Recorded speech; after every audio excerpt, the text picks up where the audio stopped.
Leadership, please. Leadership to 5 minutes, 5 minutes, please. I beg of you. Thank you, Mr. Speaker. But, Mr. Speaker, before I start my contribution, I'd like to appeal to our honorable member from Takrady, Second, that please, today we are here for serious business and we are going to ensure that we close early. So please, the shouting, please, across the aisle, it's not something that, Mr. Speaker, I need your guidance for that one. Thank you. Thank you very much. Thank you, Mr. Speaker. Tomorrow is the Farmers' Day, and it's such an auspiciousness that it requires. Mr. Speaker, you will bear with me that this celebration of our farmers and our fisher folks has been introduced to ensure that our farmers and our fisher folks who serve us food on a daily basis are well acknowledged and honored. It is very important that on a day like this, we look at all the aspects of the celebration. The first one is the award of prizes to the best farmers. The second one is to also ensure that we showcase what has been done and showcase innovation.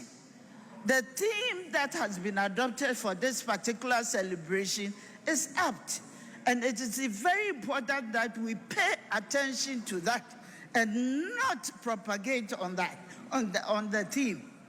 What is important at this point in time, considering the current state in which we are in, our water situation, our galamsey situation, it is important that we adopt the best of policies to ensure that our food basket is always full and people will not go hungry in the country. So what is important today for which we must take home? I know the government has come with a number of initiatives that it wants to adopt to ensure that people have some jobs to do. But let's look at it from a very holistic point of view. I'm looking at innovation. Mr. Speaker, in my constituency, for instance, you will be surprised to note that my constituency, if you take the whole of Ashanti region, we provide the highest vegetables. And you will begin to think that it's a peri-urban center, a constituency. Why are they producing that much? Because we are creating, we are innovating, using ties, using other forms of farming technologies to ensure that food is served at all times. So on a day like this, I would like for us to go strictly think through what we are doing as a nation. If we get every household to at least produce something, if not vegetables, you can produce food items using innovative farming ways of production. It will help us as a nation. I remember some time back when I was in school, the late Echampo, Kutu Echampo, who was the former head of state, introduced the Operation Feed Yourself system. Under the circumstances in which we live now, it is important that every family begins to look at a way of producing something for its family members so that food will be in abundance and everybody can eat. On a day like this, I want to conclude by celebrating especially those who are creating and innovating the farming system to ensure that you spend little on food and you create food yourself in your house. So I would like to salute all Asukwa farmers and all farmers in Ghana and celebrate them to the fullest to ensure that we encourage them to give them the right resources to produce and produce food abundantly. With these 3 words, I thank you for my contribution. Honorable Member for Achoma Mponuya. Thank you, Mr. Speaker, for giving me this opportunity to read a statement on behalf of the farmers of the country and the celebration that is going to take place tomorrow. Mr. Speaker, I rise today to make a statement on the floor of the Honorable House as we reflect on the history, significance, and evolution of Ghana's National Farmers' Day, a national celebration that recognizes the men and women whose hands feed our nation and sustain our economy. Mr. Speaker, National Farmers' Day was instituted in 1985 by the PND's government to honor our industrial farmers, fishermen, and herdsmen. This decision followed a turnaround from a period of severe hardships in our nation, which included devastating 1983 bushfires and the arrival of 1 million Ghanaians deported from Nigeria. During this period, our nation experienced extreme food shortages to the extent that you were forced to go down from door to door with a cab in hand, begging for food from the goodwill of benevolent countries. It is our farmers and fishermen who saved us from the national crisis. The PNDC government rarely instituted National Farmers' Day to say ayiko to them for their resilience and contribution. The first celebration was held at Osino in the Eastern region in 1985, with prizes that included 2 pairs of Wellington boots and cutlasses. In 1986, these prizes were augmented to include preset radios, full pieces of cloth, and agrochemicals. By 1987, the National Best Farmer Award was formally instituted, with the winner receiving a single carbon pickup, while other award winners received sewing machines, radios, stretching machines, agrochemicals, and cloth, with Ghana Cocoa Board sponsoring awards for cocoa, coffee, and shea nut farmers. In 1988, the first and second runners-up were introduced alongside the National Best Farmer Award. The winner now receive a double carbon pickup, while the runners-up receive corn mills and all items given to single commodity award winners. This year also saw the introduction of regional award winners and special awards recognizing institutions that have contributed to agricultural development in Ghana. Mr. Speaker, in 1991, His Excellency the late Flight Lieutenant J.J. Rawlings declared the first Friday of December each year as a national holiday to honor our farmers and fishermen. By 1994, the District Best Farmer Awards were instituted, funded by the Ministry of Food and Agriculture and local donations. Between 1988 and 2000, the National Best Farmer continued to receive a double carbon pickup. From 2001, winners were presented of 3-bedroom houses funded by the Great Development Bank, with the first runner-up receiving a tractor of implements and the second runner-up receiving a double carbon pickup.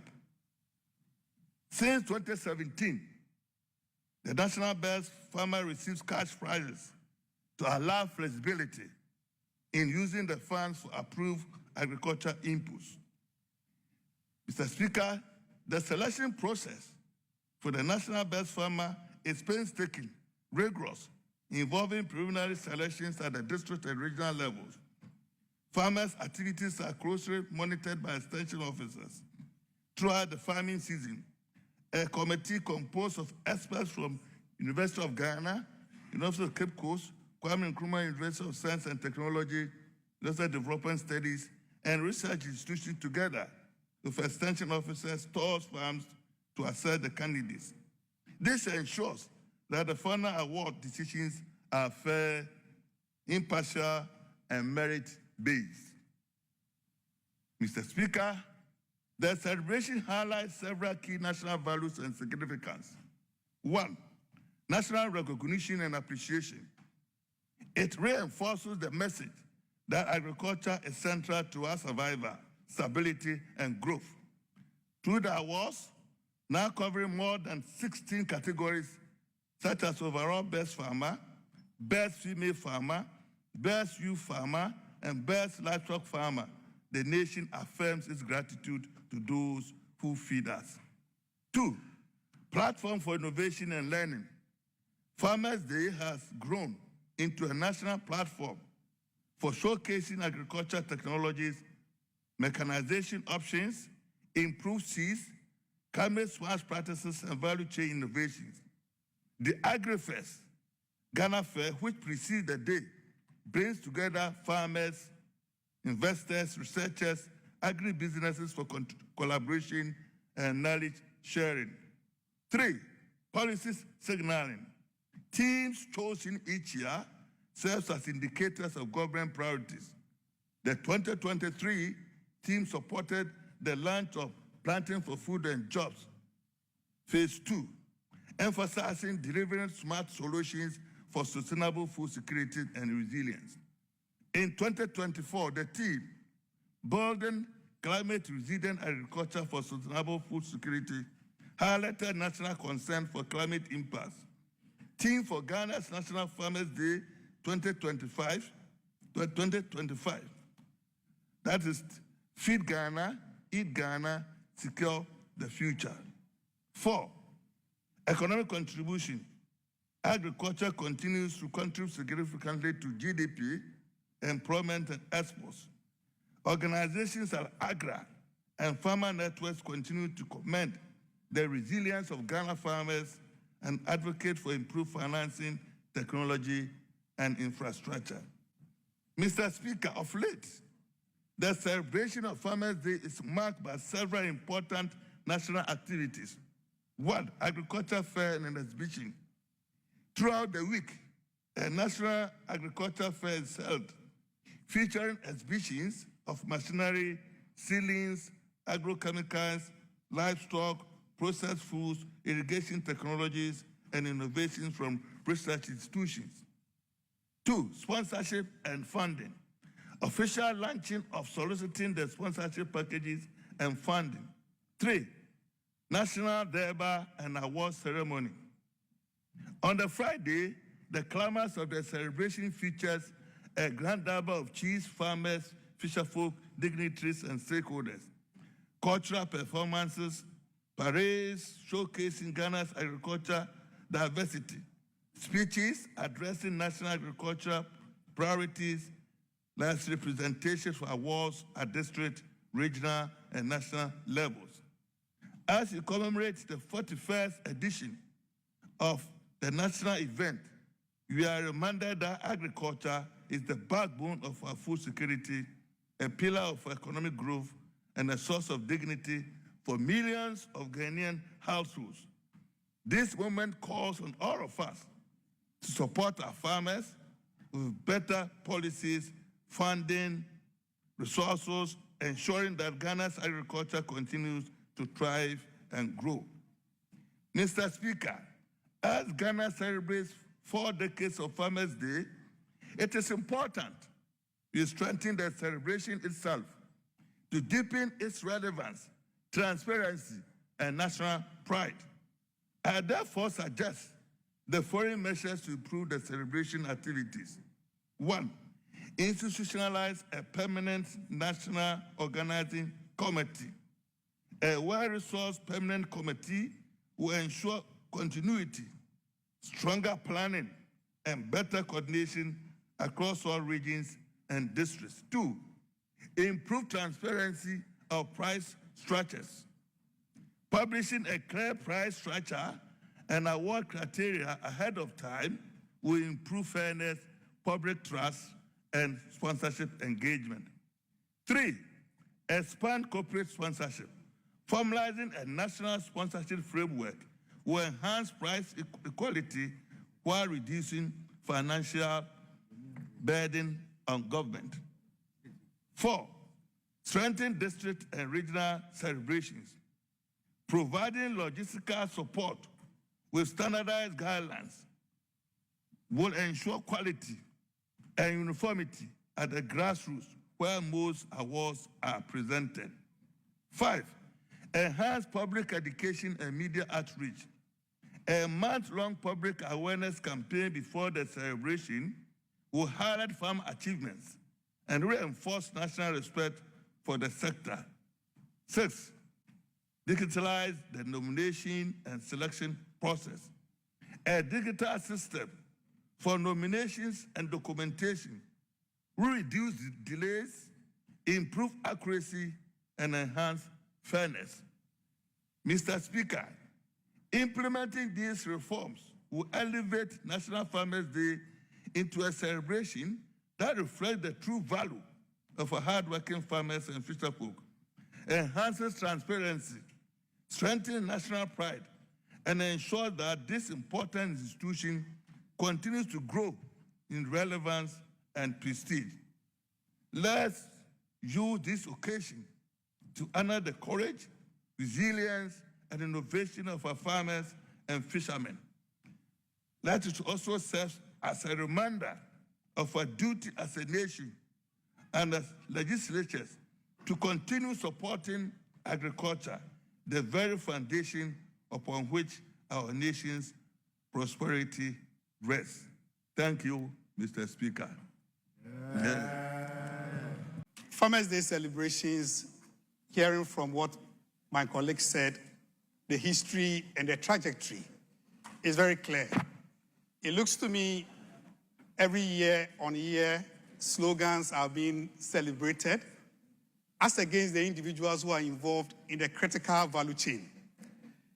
Mr. Speaker, whether we like it or not, the concept of soil to stomach will go beyond every regime, because any activity that is done to the soil ends up in the stomach, regardless of whoever is taking the food. Mr. Speaker, over the years, we pretend to be celebrating farmers, and farmers also pretend to be enjoying whatever we are saying to them. An aspect that I want to contribute towards is agri financing.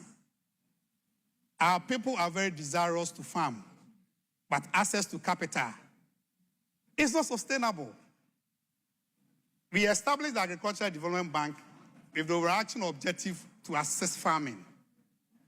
They are lending to farmers at commercial rates. I am a farmer. Last year, I won the municipal best farmer. And what we go through as farmers in terms of capital is very grave. Today, we are celebrating Feed Ghana, Eat Ghana, Secure Future. What are we securing? And it looks to me as if God is going to create new lands for us. Access to land and sustainability of land lately is very challenging. That is why I'm associating with what my colleague said. Galamsey. I come from a Galamsey area, just like he also comes from a Galamsey area. Our lands are depleting. Yes, I'm speaking for myself. Farmlands are yielding to Galamsey activities. So what are we securing? There's no future because no new lands are going to be created. Mr. Speaker, when I go to Chebi and there's no water, the NTU levels of the brim is about 5,000 to 8,000. What are we watering our farmlands with? Cyanide, mercury? Is that the kind of future we want to secure? I think the answer is obvious. So I don't see the theme in line with the reality of what is happening today. Galamsey activities have heightened. Access to land, access to capital, and to bridge the gap is what we are expecting our farmers to enjoy. How do we bridge the gap? Access to health care for the Ghanaian farmer, education, and even infrastructure.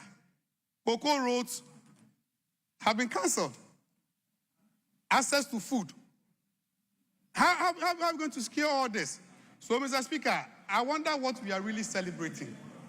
The Ghanaian farmer deserves better. The Ghanaian farmer needs to be protected. We can't have a future in this country if the Ghanaian farmer is not well protected. Thank you very much. Thank you. Thank you very much, Speaker. Thank for the you very opportunity. much.